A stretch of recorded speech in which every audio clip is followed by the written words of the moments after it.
Around about 2007, I was in a deathcore band, little 16-year-old me. I was one of the two vocalists. We played with bands around the West Midlands, bands like Postmortem Promises. We played with Bleed From Within, and it was a ton of fun.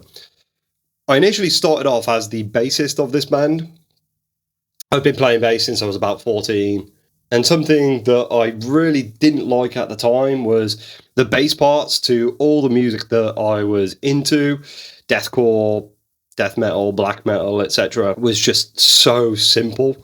It was just full of zeros, ones, and eights, and you're essentially just playing the rhythm, whereas the guitar's doing all the good stuff.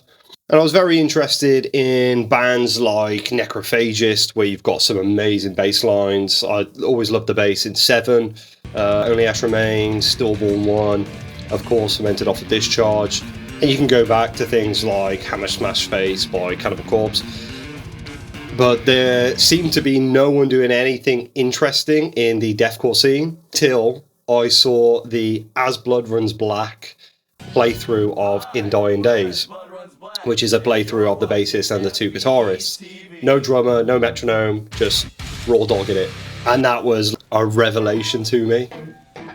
Not only is this guy kind of keeping up with the guitar, he's also using his fingers, there's no plectrum, and at the time, that's what I was gooning over, essentially. If you're a finger bass player, you're the tits.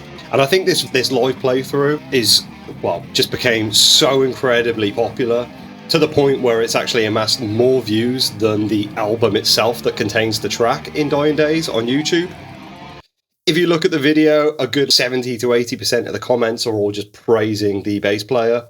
And it was sick. I genuinely think that this guy, can't even remember his name, I think it was Nathan something, and this video inspired tons of other young bass players that are getting into deathcore that want to do something rather than just follow the rhythm guitarist or use the bass exclusively to just keep the rhythm with the drums, but in just such a bland way. It kind of gave a lot of people, I think, the confidence to just throw that to the wayside and get a bit more experimental with what they can do in those genres. If you've not seen the full playthrough, I don't know how you haven't, but check it out because it's up there, man.